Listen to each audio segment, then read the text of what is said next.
大家好，歡迎各位家長出席明愛聯校網上家長教育講座。我係今日嘅主持，明愛學校社工周姑娘。我哋今日嘅主題係攜手共創健康天，溝通關愛滿心田。會講下家長點樣同學校去緊密合作溝通協助年輕人嘅成長。特別係會講下家長好關心嘅手機議題啊。喺呢個手機嘅世代家長可以點樣有效咁樣同年輕人溝通呢？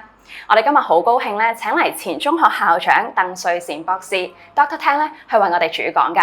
咁我而家先將時間交俾 Dr. Tang。各位家長好，今日嘅講題就係攜手共創健康天，溝通關愛滿心田。其實從來都係教育細路仔都唔係單打獨鬥嘅，咁所以你睇到嗰個主題就係攜手共創。我哋需要我哋嘅同行者一齊去幫細路仔。咁幫嘅時候，你會睇到啦。我個人就好着重一個三角關係，細路仔啦、家長啦，或者我哋叫家庭啦，同埋學校關係。因為只有家長同學校攜手咧，孩子先至能夠健康快樂地成長嘅。咁啊，睇一睇呢個個人發展嘅模型啦，你會睇到。當細路仔一出世嘅時候咧，其實圍繞住佢哋身邊咧，有好多唔同嘅人，亦都有好多唔同嘅環境。但係其中最重要咧，就係學校同埋家人。因為點解咧？細路仔一出世，第一個見到嘅就係家長，跟住佢嘅成長過程裏邊咧，大部分就喺學校裏邊啦。所謂知己知彼。我哋睇下作為家長有咩特別要注意嘅地方。咁咧，以下有少少嘢咧，我就想各位家長去諗下，去睇下究竟你係屬於邊一個類型嘅。譬如你嘅性格係情緒行先啦，好多時都係只係睇細路仔嘅成績，或者係習慣命令佢哋，好想每一樣嘢都快靚正，定係亦都害怕細路仔犯錯，一啲錯都唔俾佢，或者係有咩事都係先怪責佢哋，係用啲咆哮同埋控制嘅方式嚟到同佢溝通，同埋好多時即係喺結果出現嘅時候，你先至會喺佢身邊。嗱，如果你多數都係揀，或者係好多都係你形容緊你嘅時候咧，你只不過係一個好普通嘅父母。但係如果你能夠冷靜引導，重視佢成長，亦都好願意去傾聽佢哋心聲，亦都有好好嘅耐性，不停咁鼓勵佢哋。有咩事出錯嘅時候，先係反思自己，再教細路仔反思嘅時候咧，你係能夠幫到佢成長。同埋每一樣嘢都叫佢要守邊界，好多時長期咁樣陪伴住佢。嗱，如果你有以上嘅特質咧，你可以講係一個成功嘅父母。根據坊間嘅分析咧，父母有4種嘅喎，咁每一種嘅教導方式都能夠影響到佢將來嘅。第一個就係權威型嘅父母啦。嗱，呢一種父母唔好俾個權威型咧嚇親喎。呢一種嘅父母咧，時時要求高，但係回應咧亦都相當快同埋高。佢俾細路仔有清晰嘅規範，亦都係因應細路仔嘅要求同埋感受，俾適應嘅回應佢哋。好強調自律同埋責任感，有充足嘅情感支援。呢啲細路仔喺咁嘅父母培育底下咧，係更加有自信，識得同人分享，識得同人哋溝通，而且學業成績亦都較為好嘅。嗱，呢個我哋睇下你係咪用呢種方法咯。第二種專制型，嗱，今次睇個字咧，就真係解到呢種父母嘅特質啦。一定要服從，有紀律。同埋好少關注細路仔嘅意見同埋情感，總之用懲罰嚟到規範佢哋，獎勵欠缺，咁咧細路仔嘅自信咧係較為低嘅，亦都影響佢哋個表現啦，或者係更加令到佢哋容易患上抑鬱同埋焦慮症嘅。第三種叻外形，你問我咧，好多時我面對嘅家長咧就屬於呢一種啦。好多時以朋友嘅身份對住細路仔啦，唔係話唔好喎，但係冇任何嘅邊界，冇任何嘅規則。有咩事嘅時候咧，淨係喺細路仔嘅側邊幫佢，亦都唔分青紅皂白。咁嘅底下成長咧，成績較為差少少嘅，同埋亦都係人際關係咧係薄弱啲嘅。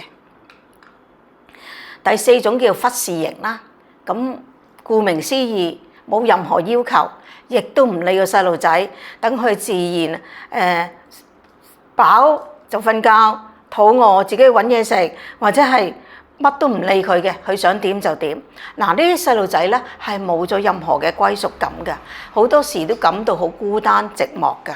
咁當青春期佢發生有對現實啦、對社會有疑惑嘅時候咧，好容易就會濫用藥物，令到佢有犯罪嘅傾向嘅。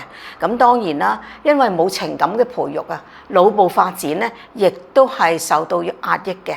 咁真係唔想各位家長變成呢一種嘅忽視型嚇。咁好啦，喺孩子成長嘅過程裏邊咧，為家長嚟講最重要就係學校，尤其是去幼稚園就諗住小學揾邊間，去到小學就去中學邊間好啲。咁但係家長要記住喎，成個成長過程裏邊咧，學校同家庭嘅緊密關係咧係一定要每一個環節都係扣緊嘅。咁你諗住揀咗之後俾晒學校做咧，係冇意思嘅。咁所以你揀學校嘅時候咧，你要諗清楚，你揀嘅係咩學校，啱唔啱你細路仔？嗱，你首先要明白每間學校嘅願景同埋使命啦，佢嘅校風啦。可能你話校風點去認識啫？冇得去量度噶喎。咁你咪去觀察下，着住間學校嘅細路仔，佢哋喺公眾場所嘅表現係點樣樣，你咪知道呢間學校嘅校風係點咯。咁另外就係有啲學校咧係特別注重成績嘅。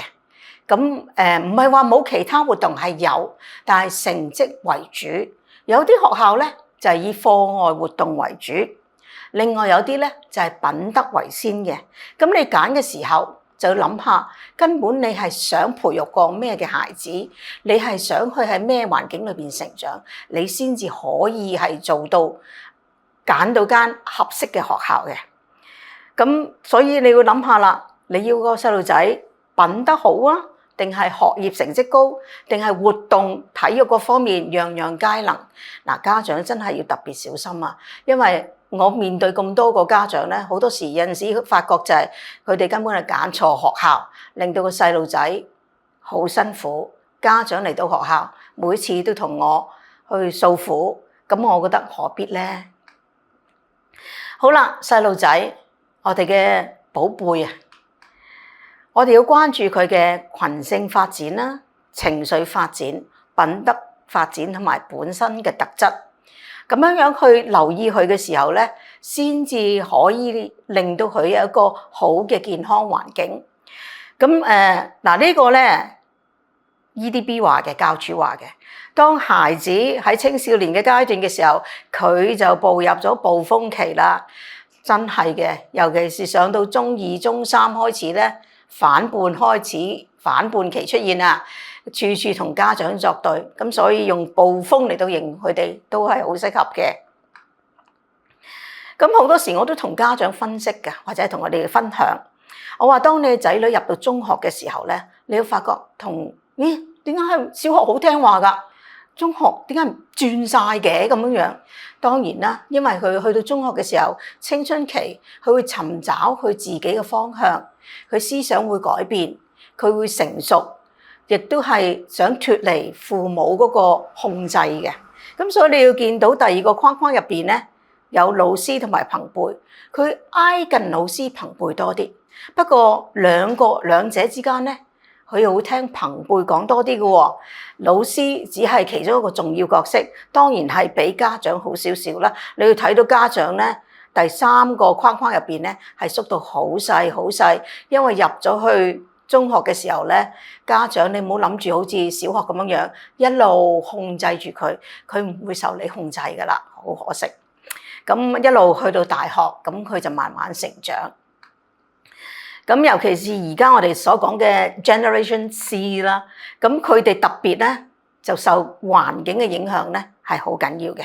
譬如網絡同埋社群啦，似乎係一把雙面嘅刀啊，去刺住佢哋或者係威脅住佢哋。因為如果你唔知道網絡同埋社群佢哋個 trend 係咩，嗰個可以講潮流係咩咧，佢哋會覺得唔 update， 好似跟唔上潮流咁樣。咁升學嘅壓力啦，令到佢哋有迷惘嘅感覺。咁心理健康啦，同埋有陣時好多時因為少少衝突，同家長啊，同佢哋嘅兄弟姊妹都會有啲即係衝突出現嘅。咁當然啦，尤其是而家社會網絡發展得咁犀利，根本社會發生啲咩嘢，全球嘅議題係啲咩嘢，佢會知得快過我哋咯。咁所以而家細路仔最大嘅挑戰咧，唔係話以前跑步或者跨欄我要攞第一叻過啲同學，亦都唔係話一齊做啲解難嘅項目，冇呢樣嘢啦。合群為佢哋嚟講未必需要嘅喎。你會睇到有幅圖咧，有好多個唔同嘅 icon 出現，就係喺社交媒體出現嘅，尤其是手機可以揾到嘅唔同嘅網絡。佢哋可以喺入邊揾到唔同嘅知識，呢個先至係佢哋。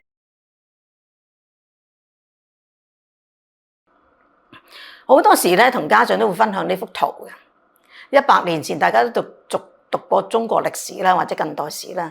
100年前嘅中國，或者100年多嘅之前嘅中國咧，中國人就受到鴉片嘅誘惑啦，就鴉片成癮。100年後咧，就係手機成癮，但係呢個手機成癮咧，唔係單止係細路仔嘅，家長、社會每一個人都係一樣嘅。你睇下咁吸引嘅，其實教緊佢哋嘅未必係家長學校啊，係手機啊，係網絡啊。你叫佢打波，好多時細路仔寧願係揾個手機去玩去睇仲好啦。所以打波，以前家長我記得細個嘅時候咧，爸爸媽媽成日話又去打波，打咩打咁樣，但係而家唔會咁講啦，又去玩手機，玩咁耐㗎。咁所以你要睇到就係以前咧排隊啲人就會睇報紙，而家你去買報紙你要睇返得幾份嘅咋。而家排隊個個係睇緊手機嘅，手機消磨時間啊！而且以前就話喺圖書館睇書好乖好咩嚇，而家就算去旅行又好去咩都好啦，哇！免費網絡啊，你要發係最多人嘅地方咯。好啦，我哋好多時就話憐憫之心，以前中國人好多時就見到人需要救嘅時候咧，第一就係伸手去救佢哋，但係而家第一個伸手咧係攞個手機出嚟影咗先，影完再去救佢。咁你要睇到噶，即使父母嗱，你要睇下你自己啊，係咪永遠都係手機行先？無論佢嘅出生啦，無論佢成長啦，無論佢做緊啲功課或者畫咗啲靚嘅畫，都可能係手機最重要嘅噃。就算係食飯，你睇下你啲細路仔都好渺茫，好茫然咁樣。究竟我爸爸媽媽同我係一齊食飯啦，定係叫我去食飯，佢哋玩手機咧？我曾經睇過一個網絡嘅片段咧，個媽媽開飯時間係點樣咧？你想食啊？得，你俾你嘅手機我就畢飯俾你食。如果你唔俾我就冇飯俾你食。都幾發人心醒嘅。你睇下，讀書啦，但係你係玩緊手機咯。我陪緊你哋㗎，我陪緊你讀㗎。不過各有各自修行啊！呢個另外你要睇到啲關係啦。所以我哋話而家嘅細路仔唔單止係香港嘅細路仔啊，係俾手機，我哋有個稱呼叫做 cell phones 啊，以前就叫 cell phones， 而家就多數叫 smartphones。咁真係困擾住佢哋，係好慘嘅。咁尤其是家長咁緊張讀書，香港係一個競爭性嘅社會啦。如果你主修讀書，副修活動打機咧，你都算可以有個全人發展，你都可以得心應手，有好嘅成績、亮麗嘅成績。但係如果你主修係打機，副修活動，最後先至主修你嘅讀書咧，咁我見好多時啲家長嚟親見我咧，話佢咪就係返到屋企3個鐘手機。跟住同同學玩下，11點開始做功課，成績咪一落千丈咯。咁唔知家長有冇留意咧？以前讀書嘅時候咧，或者係坊間都會有啲文章啦。佢話孟子曾經講過嘅，佢話如果你想做一個偉大嘅人物咧，個天會點樣啊？苦其心志，鍛鍊你嘅心智，勞其筋骨，訓練下你啲體能先。亦都俾你感受一下肚餓嘅滋味、空虛嘅滋味，呢啲係身心嘅鍛鍊嚟嘅，先至可以令到你更加堅強，類似獅子山下精神啦嚇。好啦，而家嘅家長就話啦，如果你想幫個細路仔斷咗手機呢個人咧，關其電視，因為而家電視可以睇到 YouTube 啊其他嘢嘅，封其 Facebook， 奪其 IG。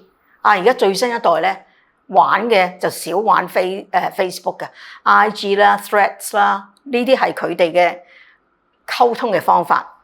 奪其手機，捽其平板電腦就 iPad 啦，收其電腦，最拉尾個招係斷其 WiFi， 等佢網絡係冇晒，先至可以認真咁讀書。咁我覺得睇到呢個文章咧，我覺得係好可悲嘅。Dr. Tang 啊，頭先講到咧，即係手機咧，而家成為咗唔少家庭一個即係溝通上面嘅障礙啦，甚至係引起一啲親子嘅衝突啦。咁你咧有冇啲咩錦囊去俾家長？嗱，我諗翻起咁多年嘅對家長啦、對學生啦，咁我都有少少嘅分享嘅可以。第一樣嘢最緊要就係以身作則，放下手機。嗱，頭先好多片入邊咧，你會睇到就係話家長佢哋叫個細路仔唔好用手機，但係佢哋自己係用緊嘅，影食物啦，影個細路仔啦，影其他嘅嘢。咁其實佢哋係好需要以身作則。你叫細路仔唔用嘅時候，你都跟翻佢一齊，咁變咗咧，即係有少少嘅公平嘅感覺啊。因為隨住佢哋成長咧，你再好似以前咁樣樣，當個細路仔咩都話你要聽話，你要聽話咧，我諗佢哋未必受噶啦。咁我覺得一樣嘢就係話，所有嘢以家庭為主，家庭活動嚟到構建全部嘅關係，咁會係好啲嘅。同埋要重視節日嘅慶祝，因為你會睇翻啦。如果你好簡單嘅啫嘛，譬如你家庭有飯局，過冬啊、新年啊或者生日啊咁樣，一定規定明文規定㗎啦。嗱，嗰日咧，你嗰晚一定要同家庭一齊做一個家庭活動，咁變咗大家嘅關係喺嗰陣時咧，就慢慢可以建構到啦。咁第二樣嘢咧，就俾啲時間我哋所講嘅 heart to heart talk， 真係撇除所有嘢，大家將個感受互相去透露，互相去分享。咁我知道咧，有啲學校有做㗎，不過我以前啲學校就冇做嘅。我後尾發覺，咦，其實都幾好嘅，就係話家長重視成績，其實學生細路仔本身都重視成績嘅，但係有陣時真係嗰刻到寫考試嘅時候有困難，做唔到父母要求嘅成績，咁真係佢都覺得好痛苦㗎嘛。或者可以咁樣樣嘅，嗰間學校係點樣樣咧？每逢家長日，即係派成績表啦，就俾一個地方家長禮堂俾家長，叫佢哋寫封信俾自己嘅仔或者俾個女，咁啊寫低邊一班個仔嘅名、個女嘅名，咁之後就交俾佢，就話俾佢聽放成績啦。咁你作為爸爸媽媽有咩可以講鼓勵俾到佢？因為你要知道佢哋用功噶嘛，或者唔用功噶嘛。喺個信裏邊唔好謾罵，係話俾佢聽。見到佢咁勤力，你都心痛，或者見到佢苦獻了事，其實佢能力得㗎，你可以加油啊！俾啲鼓勵佢哋咯。咁我以前教書咧，反而我就會同我學生做嘅。每一日做班主任嘅時候，入到嚟祈咗禱之後咧，我就話嗱，祈禱個同學，你每一日要同我哋做個天氣報告。咩嘅天氣報告咧？就係話喺佢起身去到返學嗰剎那，或者嗰段時間，佢嘅感受，佢遇到啲咩嘢，喜怒哀樂，同我哋分享。咁幫呢個咧就係同個班啊個團結啦，同埋可以講就係幫我哋建立關係嘅其中一個環節嚟嘅。咁同埋亦都可以諗下啦。去返家庭嘅時候，你咪可以喺食飯嘅時候同佢做一個天氣報告咯，就問返佢你今日嘅感受係啲咩啊？學校有咩特別嘅活動你想同我分享㗎？咁我覺得佢哋其實都好多嘢講㗎。你話啊細個佢會做啫，大個未必會。但係如果你成咗習慣咧，佢多多少少都可以同你分享到嘅。咁亦都係到夜晚嘅時候，或者係weekend 嘅時候，可能試一試我哋所講嘅無三 C 嘅時段。咩叫無三 C 咧？就係冇咗 computer 啦，因為 computer 可以連結去網絡啦，冇咗電子嘅 communication 啦，即係手機啦，冇埋 consumer electronics，即係其他嘅平板電腦啊，乜嘢都冇咗佢，就只係一齊睇書啦，或者一齊睇電視都得㗎。咁變咗真係一個家庭樂咯。咁可以試下呢啲方式嘅。即係可能咧，即係有時要放低個手機咧，鼓勵子女多啲面對面去同家長溝通，特別可能有時都要留意下有啲儀式感，都要做下節日嘅時候咁樣。因為我自己個人咧就好唔中意成日用 WhatsApp 嚟到溝通嘅，因為你睇唔到佢個面部表情啊嘛，同埋佢語氣咧你亦都唔知嘅，所以打得多咧，我直頭嬲得滯啊！點解日都要咁樣用呢個 WhatsApp 溝通啫？我就會打電話去啦。喂，不如講啦，好過寫啦。咁我覺得現代人咧，現代嘅家庭係需要呢一樣嘢嘅。係啊，都鼓勵啲家長咧多啲面對面同仔女去傾偈啊，咁樣係啦。咁如果啲家長咧有即係想開一啲家長管教嘅講座咧，一定都有聽過個成長型嘅思維模式係啦。咁不如多聽你都同我哋講下呢個思維模式啦，可以點樣應用喺管教上面？嗱，成長型嘅思維模式咧，我自己做校長嘅時候咧，我就同家長啦、同學生講，我話我要求嘅就係成長型嘅思維模式。咩叫growth mindset 咧？我哋所講嘅就係不斷學習同埋進步，每一件事都唔會放棄，有堅毅不屈嘅精神。咁成長型思維模式嗰個反面咧，就係固定型嘅思維模式。咩叫固定型咧？就係你哋睇到有啲細路仔㗎啦，就係話，勤力都冇用啦，你生得我蠢嘛，咁我係咁㗎啦，我叻唔到㗎。又或者一失敗就話，唔做啦，越做越錯，人哋睇唔起我嘅，唔愛。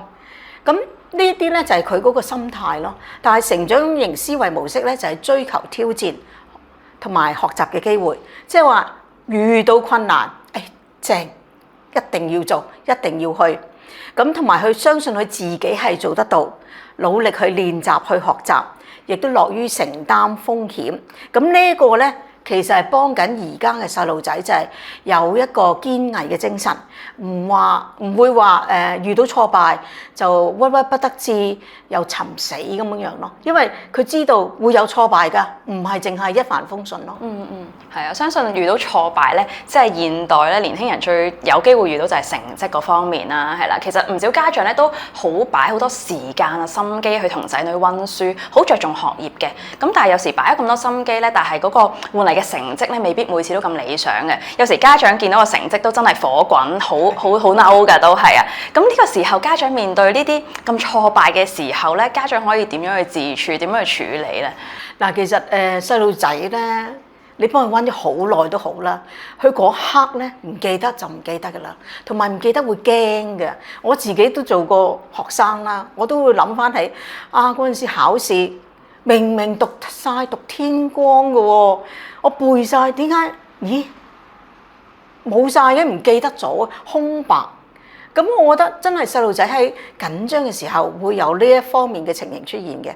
咁所以咧，我希望家長係少批評或者少批判，多啲去鼓勵翻佢，唔好去比較成績。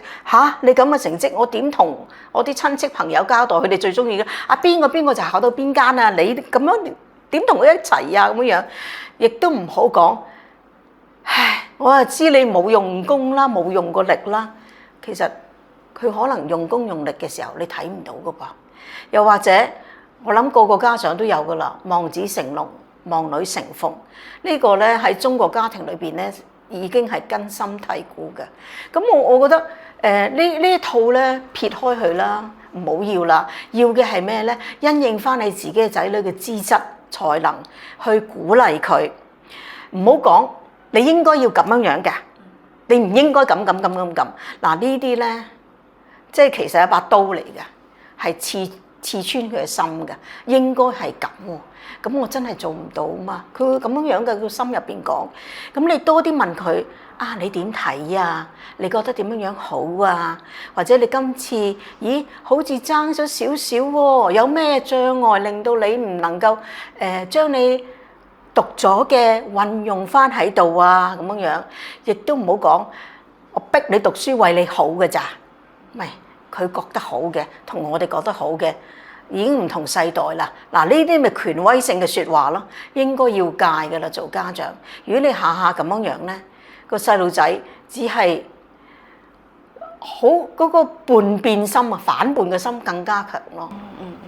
係啊，咁有時咧年輕人咧，佢哋好中意講一句説話咧，就係我哋有時問佢你啲咩需要或者想父母去聆聽你㗎。咁佢哋最中意就係講咧，就話唔好理我就得㗎啦，唔好理我咁樣。咁其實年輕人講唔好理我，咁啊父母就會嬲啦，有時又係啦咁。咁其實個唔好理我背後係啲咩嘅需要？嗱佢講唔好理我咧，佢其實好煩啦已經。咁我會覺得而家嘅細路仔，你諗下，我成日覺得，我個讀書年代簡單啲，又唔使有 computer， 冇電腦，冇手機，專注讀書或者係活動咁樣。但係佢哋而家真係比我哋多好多嘢要去兼顧嘅。佢講到唔好理嘅時候咧，佢其實有少少嘅可以講係求救啊。可能你嗰陣時，俾個我哋所講嘅 me time 佢，即係話等佢停一停，唞一唞，等佢去。譬如你話我唔理你啊，我俾翻30分鐘你，等你自己去諗下，自己去做你自己好嘅嘢，或者認為好嘅嘢，我唔騷擾你住。咁同樣地，家長就利用呢30分鐘嘅 me time。其實家長都好辛苦，而家嘅家長翻工、放工去買餸，如果冇工人姐姐嗰啲，跟住就煮飯、洗碗，又要顧佢啲功課，咁佢哋都需要 me time 嘅。呢個真係好好嘅時候，大家停喺度，大家用自己嘅 me time 去互相去扶持、去鼓勵。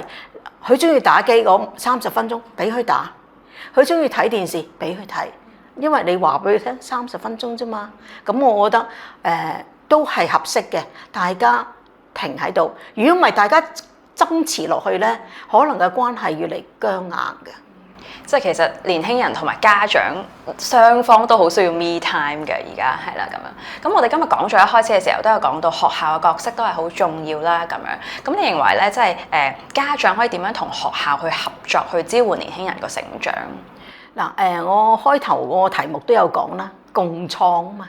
咁所以咧，真係要同學校一齊去合作，先至可以能夠令到個細路仔咧開心快樂嘅成長嘅。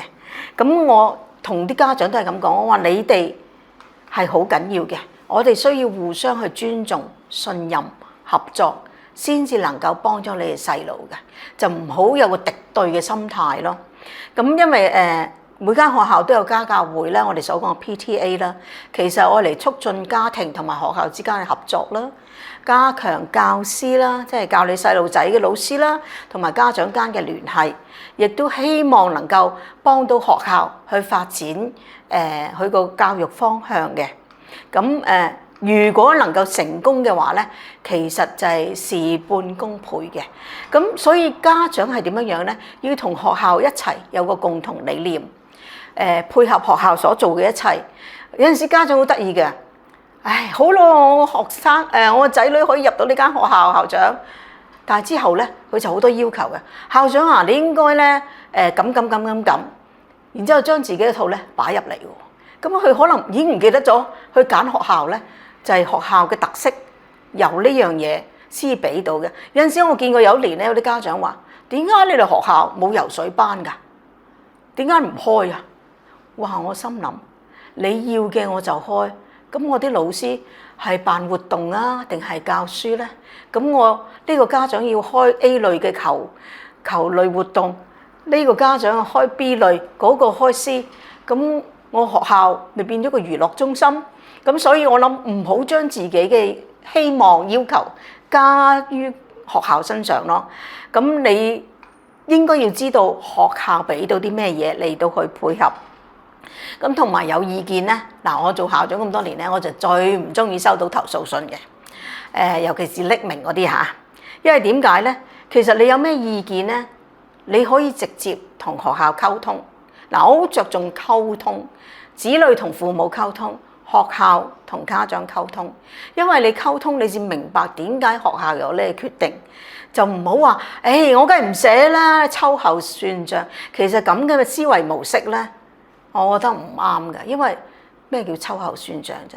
你寫封匿名信，其實你寫入邊個情景啊，如果我要揾嘅話，我都揾到你係邊個啦。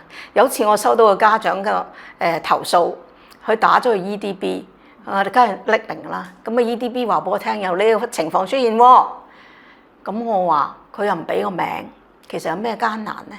我話你唔俾名，你成個情況我一配落個學生身上，我已經知道你係邊個，同埋發生喺邊班啦。咁所以我覺得家長，你不如大大方方同學校講，啊，我女今日遇到呢個問題，我仔今日發生呢啲事，我想了解下，大家開心見誠去講，我諗大家都舒服啊，真係。咁另外咧，有啲家長咧就好保護自己嘅仔女嘅，一有事發生咧就即刻就話。我女品學兼優，我仔品學兼優，佢唔會做呢啲嘢嘅，係你哋有問題嘅啫。嗱，我唔要你俾個 C 佢啊，個操行冇可能嘅事。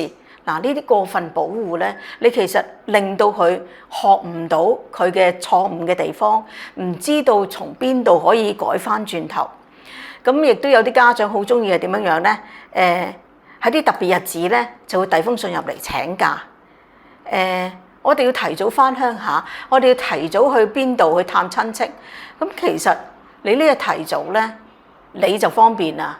學校嘅行政咧就俾你影響晒。咁我覺得呢樣嘢家長就會要去清楚明白，唔係你封信咧係可以改變晒嘅。因為學校一個群體生活嘅地方，你如果咁樣樣，你想咁樣改變嘅時候咧，其實你做咗個反面教材俾啲仔女，就係話。嗱，一封信就能夠搞掂㗎啦。仲有佢哋好多時咧，就副校長唔見，主任唔見，班主任唔見，一見校長，其實冇意思嘅。你問我，因為你見校長同校長投訴某件事，校長都會翻落去問翻班主任，問翻老師，究竟發生啲咩事？其實來來回回咧係嘥咗好多時間。咁仲有，因為你一個小小嘅要求。係浪費咗學校培育其他子女嘅時間咯。所以即係家長同學校都要互相配合喺個教育嗰度，咪即係年輕人都可能會無所適從，即係唔知應該跟就學校啊，定係跟家長嘅要求。學生好容易嘅，佢仔女好容易明㗎嘛。啊，我哋可以早放啊，早走啊。點解啊？我寫咗封信去咯。嗱，佢真係覺得一封信就可以。做到好多樣嘢，令到佢嗰個思維啦，令到佢成長嘅過程裏邊咧，佢會覺得只係為咗自己就可以做任何嘢啦。都要佢哋學習學校個群體嗰個生活都好緊要嘅，係啊。咁啊，最後咧，Doctor Tan，你認為咧，即係如果家庭入面係有年輕人嘅話咧，其實父母係擔當一個咩嘅角色啊？嗱，如果你問我嘅時候咧，我覺得父母喺家庭裏邊咧，其實都係一個領導階層嚟嘅噃。有冇諗過呢一樣嘢咧？因為好多時我哋話俾好多唔同嘅領導方式，俾啲學校嘅校長啦、副校長啦，或者公司入邊 CEO 佢哋去學啲課程啦。咁其實一個小群體家庭家長就係一個領導角色嚟㗎啦。咁作為一個家長喺家庭裏邊咧，咁當然啦，個個家長都係愛自己嘅小朋友嘅。咁以愛包容，培育佢哋成才係好緊要嘅。即係話你個中心點咧，一定係以愛嚟到去出發嘅。咁但係呢個愛咧要小心喎。你嘅痛愛咧，不表示溺愛喎。一去到溺愛咧，就變咗放縱型嘅家長㗎啦，就乜嘢都唔理㗎啦。嗱，呵護咧，亦都唔代表放縱㗎喎。你呵護佢，你可以有無形嘅手幫佢，但係就唔會話樣樣都係佢永遠是對的咁去咯。同埋我覺得體諒咧，體諒就係體諒，就唔係偏袒咯。唔好犯咗錯就佢唔係錯嗰個，係人哋令到佢咁樣樣咯。咁第二咧就要有規範嘅清晰啦，同埋有令到佢有責任感。咁我諗有啲嘢咧，我成日同啲學生都係入到課室，先小人後君子。嗱，我嘅要求係咁樣樣。咁所以如果你哋配合要求咧，大家能夠溝通得愉快。咁同樣地，當青少年去到佢嗰個反叛期嘅時候，你都可以同佢講翻嘅啦。嗱，我有啲嘢咧係一定揸得好緊嘅，譬如家庭聚會。譬如翻屋企嘅時間，你翻唔到嘅時候，你要做啲咩嘢？打個電話翻嚟通知我啦，或者你想點樣樣嘅時候，我哋一定要有溝通。嗱，呢啲咪規範咯，話俾你聽，有溝通先至可以有你嗰個你自己想要嘅活動咯。咁另外咧就係好多時佢犯咗錯嘅時候，或者真係佢遲咗翻嚟啦，咁你問佢時候，喂，我叫咗你10點前要翻喎，你一個電話都冇到喎。嗱，你就千祈唔好咁樣樣噶啦。咁起晒槓嘅，大家都會。你可以同佢講就係話啊，點解會遲早啊？究竟發生咩事啊？係咪追唔到巴士啊？或者有咩事啊？中途你慢慢引導佢，動之以情，曉之以理，然之後引導佢嘅時候咧，積聚慢慢落去，慢慢落去咧，佢會覺得啊，其實有咩事我真係報唔啱時間或者到唔到屋企咧，爸爸媽媽會體諒我嘅，會都係照顧緊我嘅。咁另外就係良好嘅溝通啦。仲有一樣嘢喎，要有積極嘅回應。嗱，我諗你同我都一樣啦。send WhatsApp 俾人咧，好憎啲人已讀不回噶嘛。係，冇錯。我心諗，哇！我 send 咗俾你幾日喎，你答都唔答下我，你開會唔得閒，你都覆下我啊。嗱，細路仔咧同你一樣嘅。如果佢問你嘅嘢有少少要求，你唔答佢住，你開緊會，你可以講開會中，遲啲答你，遲啲覆。但係你等下又唔覆，等下又唔覆咧，我話俾你聽，下次佢唔會揾你噶啦，佢就會自己去做。佢問你都冇用嘅，你叫我溝通，話俾你聽，你又唔答我，所以積極回應係好緊要嘅。咁另外咧，好多時都要易地而處，體諒佢處境。嗱，好多時佢喺學校犯錯咧，你問我，始終係細路仔，有陣時會有群體嘅壓力。尤其是我處理嗰啲出貓嘅 case 啦，哇！佢哋個個都喺度傳緊啊，佢傳到埋嚟，叫我再傳開去，我咪傳咯。嗱，佢冇睇過噶喎，咁但係張紙喺佢嗰度，咁班主任就話：你出貓啊！易地而處，體諒處境咧，亦都包括係同理心，即係話你真係知道佢所思所想，去真係墮入佢嘅情景裏邊咧，去諗翻下當時佢嘅困難咯。好似我頭先所講嘅出貓事件，佢冇出貓嘅喎，但係俾先生捉到，就因為佢手執嗰張紙啊嘛。咁我覺得呢樣嘢咧係值得體諒嘅。咁但係之後會唔會被罰咧？可能都會被罰㗎。咁你未教佢如果第時遇到呢個情況嘅時候，你點樣處理咯？我覺得都係一個機會去溝通，去教佢點樣樣去處理日後嘅困難咯。咁另外咧，父母角色咧就係從旁支援，令到佢慢慢去成功嘅。嗱，我頭先講過啦，細路仔小學嘅時候咧，其實佢考到名校咧，多多少少唔係多多少少，9成9咧係父母嘅努力。我記得有次，即係我自己本身都係做Band 1嘅學校啦，有次家長日去入到嚟啦，真係註冊啦，註完冊之後，佢就喺間學校出面影相，好開心，好似打卡咁樣。佢話校長，我哋終於入咗嚟啦。我心諗唔係我哋啊，係你啊，可能最想入嚟嗰個咧係家長咯。咁嗱呢樣嘢之後，你唔可能好似小學咁樣督住佢去做功課噶啦。咁你慢慢咧就係要放手去中一、中二還可以，一到中3咧，我話俾你聽，佢甩你噶啦，佢唔想你出現啊。咁我有個習慣咧，就係每日企喺學校嗰度接我啲學生翻學嘅，即係迎接佢哋翻學嚇。咁好多時家長咧就喺門口接到去門口，咁啊同我揮手拜拜啦。咁有一個好明顯嘅例子，就係兩個唔同嘅家長同我講，一個就係媽媽，我話點解今年中二唔見咗你嘅？佢唔俾我送佢啦，佢唔想我見到你啊，所以我送到佢過咗馬路，我未走咯。嗱，佢慢慢要你放手嘅。第二個咧就係一個阿婆嚟嘅，因為爸爸媽媽要翻工啦，咁阿婆婆照顧佢啦，咁每日咧都會係接佢翻嚟嘅，送佢翻嚟嘅，喺門口嗰度有我同我講早晨啊，有鞠躬啊咁樣，咁慢慢又係啦，中意學校期唔見咗。就咁奇怪嘅，咁我有陣時行埋出去就見到個婆婆咧喺遠處過完馬路咧就同嗰個孫拜拜啦。咁仲有呢個婆婆咧有送飯嘅習慣嘅，每到晏晝咧就送啲飯咧就喺我哋有個休息處俾個孫食嘅，又係到中二校期唔見咗嘅，原來已經改變咗個模式啦。婆婆只可以喺斑馬線嗰度將個飯盒交俾佢。佢自己拎翻去學校，自己慢慢同同學享用。嗱，佢慢慢咧就會覺得我要開始獨立，我唔想你每一樣嘢都支配住我。咁所以爸爸媽媽甚至到婆婆公公嘅角色係咩咧？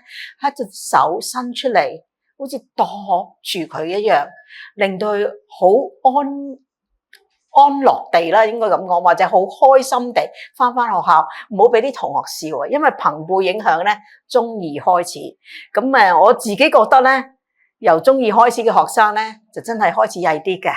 中一新環境、新事物，你話乜佢做乜，到中二熟悉咗個環境1年啦，開始犯規啦。開始唔要父母嘅接送啦，嗱呢啲就反叛期嘅開始咯。所以溫柔嘅時候咧，就應該喺呢度出現，無形地去支撐佢哋每一個細步。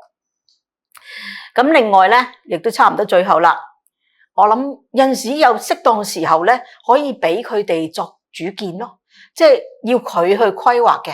譬如果屋企係有放長假嘅時候旅行，可能俾佢問佢咯。啊，你今次我哋會去中國大陸，你想係去邊個地方？佢提出，佢去策劃，你聽佢講。嗱，呢個其實好好噶，因為佢去策劃嘅時候咧，佢真係去上網去揾資料，同埋佢會將嗰個重點話到俾你聽。咁佢策劃嘅時候，佢做領隊嘛，佢係隊長，個自信心、個責任感咧，可以培育得到噶啦。